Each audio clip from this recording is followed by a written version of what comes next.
नमस्कार छात्रों, मैं डॉक्टर भूषण शुक्ला। इससे पहले बेटा मैं प्रताप नारायण मिश्र द्वारा रचित बात पाठ को पढ़ा रहा था और उसी के आगे अब हम लोग बात के महत्व को और समझेंगे। यहाँ प्रताप नारायण मिश्र ने बताने की कोशिश की कि बात का तत्व समझना हर एक का काम नहीं है। ये बेटा आसान बात नहीं है। लोग हम आप कह देते हैं ना, अरे बात ही तो है, बात है नहीं, इसको समझना बहुत कठिन काम है। दूसरे की समझ पर आधिपत्य जमाने योग्य बात गढ़ सकना भी ऐसे वैसों का साध्य नहीं है। साध्य माने साधन, सिद्धि का ये कोई ऐसी वैसी सिद्धि नहीं कि हम दूसरे पर अधिकार जमा लें। यह तो हमारा मित्र है, मेरा तो इस पर अधिकार है। क्यों? क्योंकि आपको अपनी बात पर बड़ा भरोसा है, लेकिन ऐसी कोई बात नहीं है कि आप सोचें कि हम दूसरे पर अपनी बात से अधिकार जमा लें। ऐसा नहीं है। बड़े बड़े विज्ञवर माने विद्वान, महान महान कवि के जीवन बात ही के समझने और समझाने में व्यतीत हो जाते हैं, लेकिन कभी भी न तो बात को किसी को समझा पाए और न बात को स्पष्ट कर पाए। तो इसीलिए बेटा लेखक ने यह बताने की कोशिश की कि हम बात को जितना सरल समझ रहे थे वह उतना सरल नहीं है। मनुष्य के जीवन में बात का बहुत बड़ा महत्व है। आगे देखें, सहृदयगण की बात। सहृदयगण माने जो हमारे प्रिय लोग हैं कि बात के आनंद के आगे सारा संसार तुच्छ लगता है। जब आप आपस में एक दूसरे मित्र से बात करते हैं, बात कुछ ऐसा मित्र बोल लेता है कि आप लोग भाव विभोर आनंदित हो जाते हैं, तो ये बात का ही महत्व है। और उसके आगे सारा संसार का जो सुख है तुच्छ लगता है और कहते हैं आप, अरे मित्र ऐसी ही बात बोलते रहो। ये क्या है? बात का ही महत्व है। बालकों की जो तोतली बातें कितनी सुंदर लगती हैं जब वो तुतला करके बोलता है। सुंदरियों की मीठी मीठी बातें वे भी बड़ी अच्छी लगती हैं। सत कवियों की रसीली बातें है ना, जो रस से युक्त हैं, जो हमें आनंदित करती हैं। ऐसे कवियों की रसीली बातें, सुवक्ताओं की, सुंदर वक्ता जो हैं, है ना, सुंदर जो वक्ता हैं, जैसे हमारे हास्य कवि हैं, उनकी बातों को सुन करके हम आप लोटपोट हो जाते हैं। ये बात का ही तो प्रभाव है।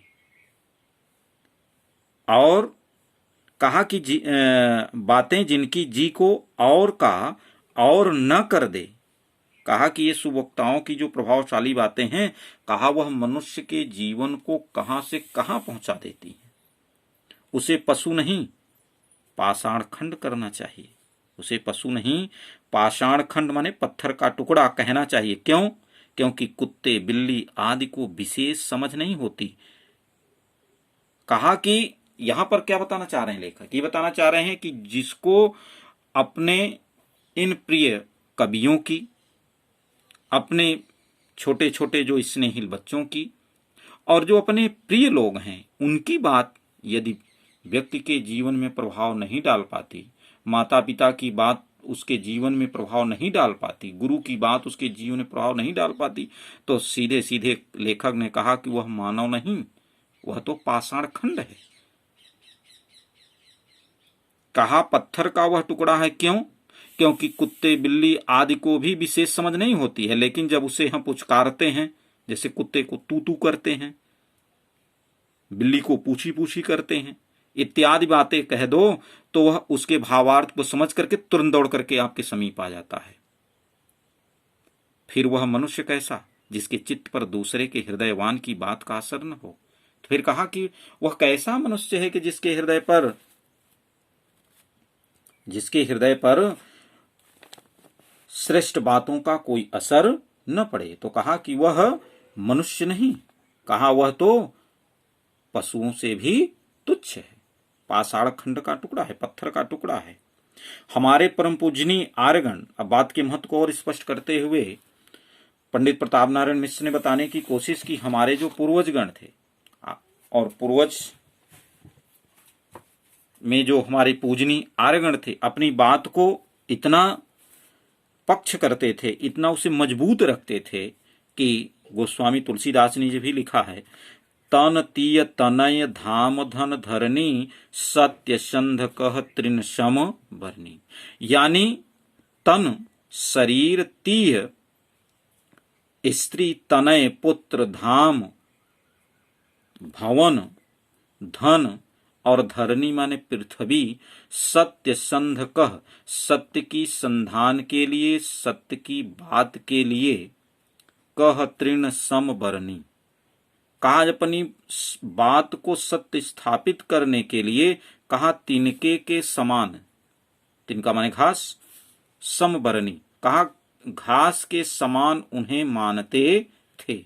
यानी अपनी बात को कहने के लिए वह कहा कि शरीर को, स्त्री को, पुत्र को, अपने भवन को, धन को और पृथ्वी को भी तिनके के समान मानते थे, अर्थात अपनी बात की रक्षा करते थे। जैसा कि आपने देखा राजा दशरथ, राम, ये हमारे आप सबके लिए उदाहरण हैं जो हमारे जीवन में एक अलौकिक भाव को उत्पन्न करते हैं। आजकल तो बात का महत्व ही नहीं देते लोग। आगे देखिए, अथच इसी प्रकार प्राणन ते सुत अधिक हैं, सुत से अधिक प्राणन ते दूनो दशरथ तजे बचन न दीन हो जान। यहाँ पर आगे उदाहरण देते हुए उन्होंने कहा कि प्राणन ते सुत अधिक हैं, अर्थात प्राणों से भी अधिक प्रिय कौन है? पुत्र। और पुत्र से भी अधिक प्यारा कौन है? प्राण। कहा ते दूनो तजत, दशरथ कहते हैं कि दशरथ जी क्या करते हैं? इन दोनों का त्याग कर देते हैं। किसके लिए? वचन के लिए, अपनी बात के लिए, अपनी वाणी के लिए। न दीन हो जान, कहा अपनी वाणी की रक्षा करते हैं इत्यादि। उनकी अक्षर संबद्धता कीर्ति सदा संसार पट्टिका पर सोने के अक्षरों में लिखी रहेगी।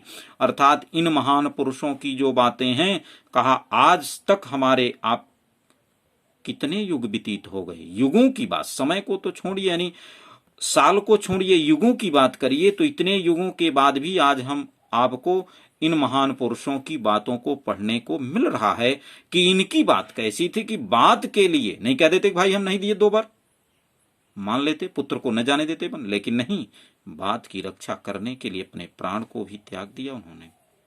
तो बेटा हम सभी के भी जीवन में उसी तरह से बात का महत्व होना चाहिए। उन्होंने दूसरा उदाहरण दिया, कहा परंतु आजकल की स्थिति कैसी है इसको देखिए।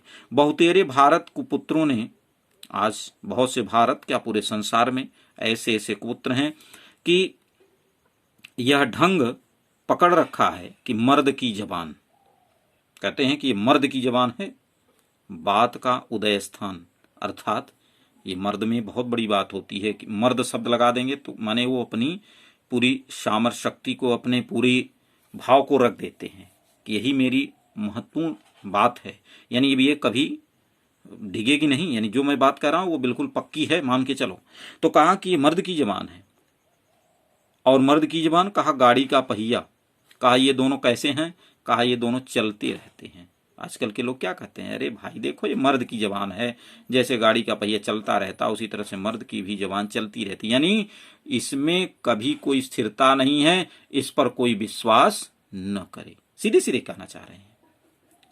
आज जो बात है, कल की स्वार्थंधता के बस में हुजूरों की मर्जी के मुवाफिक दूसरी बातें हो जाने में तन भी विलंब की संभावना नहीं रहती। यानी क्या कहना चाह रहे हैं कि आज जो बात है वह कल, आज हमने जो कहा कि वह कल स्वार्थ की अंधता के कारण, यानी अपने स्वार्थ के कारण, कहा कि हुजूरों की मर्जी के, हुजूरों माने हाँ हुजूरी के, अर्थात जो हमारे श्रेष्ठ लोग हैं, कहा उनके हाँ हुजूरी की मर्जी के अनुसार दूसरे बातों में हो जाने में तनिक भी उन्हें विलंब नहीं। वो कहते हैं हाँ साहब मैं आपके अधीन हो गया, यानी उन्हें तनिक भी ये भय नहीं रहता कि मैंने कल बात क्या कही थी, और वह उन्हें स्वार्थ लगा, उन्हें अपना हित दिखा, तुरंत बात को पलट दिए।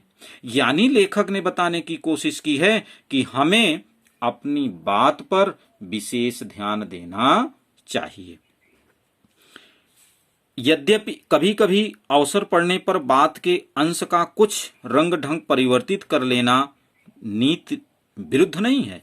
यानी यद्यपि जैसे जात्युपकार, जाति के उपकार के लिए, अपने कल्याण के लिए, देशोद्धार, देश के उद्धार के लिए प्रेम प्रचार अर्थात प्रेम के प्रचार के लिए अर्थात परमात्मा के प्रति जो प्रेम भाव है उसको प्रकट करने के लिए कहा, समय पर यदि हम अपनी बातों में परिवर्तन कर लेते हैं, हम भूखे हैं, हमारे प्राण निकले भूख के कारण, कहा ऐसे समय में यदि हम अपनी बात को बदल लेते हैं तो प्रताप नारायण मिश्र ने कहा कि इसमें कोई दोष नहीं, ये नीति विरुद्ध नहीं है भाई, जीवन से बढ़कर कुछ नहीं।